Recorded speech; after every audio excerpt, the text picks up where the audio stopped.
पाठपुरावा केला की महाराष्ट्रातली सगळ्यात कमी वेळात मंजूर झालेली MIDC जर कुठे असेल तर तुमच्या ती जतमध्ये आहे, तुमच्या मतदारसंघामध्ये आहे. गोपीचंदजी, तुमचा विजय निश्चित आहे. महायुतीचं सरकार येणार ही देखील काळ्या दगडावरची रेघ आहे. तुम्ही देखील मोठ्या फरकाने येणार ही देखील काळ्या दगडावरची रेघ आहे. तुम्ही आमदार झाल्यानंतर ज्या पद्धतीनं तुम्ही पाठपुरावा करता, मी शासनाच्या वतीनं आपल्याला शब्द देतो की भविष्यात या तरुणांच्या हाताला काम देण्यासाठी मोठा प्रकल्प या भागामध्ये आणण्याचा आपण नक्की प्रयत्न करू आणि या युवकांच्या हाताला काम देऊ. पण तुम्ही सगळे सहनशील पण भरपूर आहे. मी आता हेलिकॉप्टरमधून उतरलो, मला गोपीचंद पडळकर साहेबांनी सांगितले की 10 मिनिटं लागतील, मला यायला 20 मिनिटं लागली. काय सुंदर रस्ता केलाय तुमच्या पूर्वीच्या आमदारानं. म्हणजे 10 मिनिटाचे 20 मिनिटं रस्त्यावर नाही यायला लागले. पुढच्या वेळी 1 वर्षानं जेव्हा येईल तेव्हा गोपीचंद पडळकरांच्या नेतृत्वाखाली हेलिकॉप्टर अजून लांब जरी उतरलं तरी 10 मिनिटात तिथं पोहोचू शकतो. इतका चांगला रस्ता गोपीचंद पडळकर करतो. कारण शेवटी लोकप्रतिनिधी हा पाठपुरावा करणारा असावा लागतो. लोकप्रतिनिधी हा लोकांमधला असावा लागतो.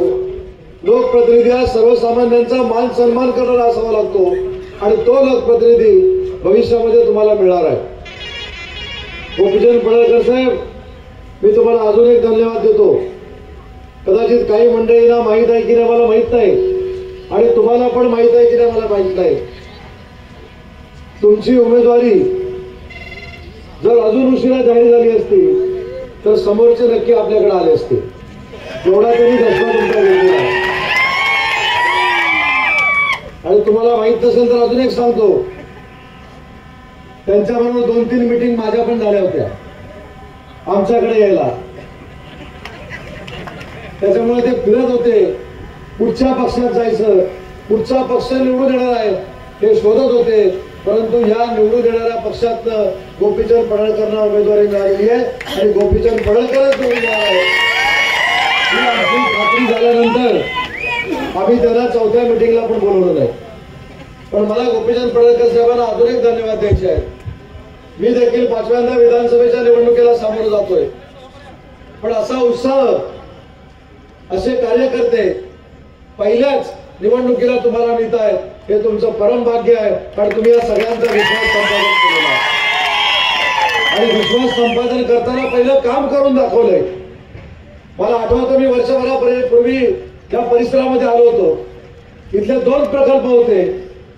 एक पूर्ण आपला जो सीमा भाग आहे त्याच्यातली 2000 कोटीची नळपाणी योजना होती आणि एक कालव्याचं काम होतं.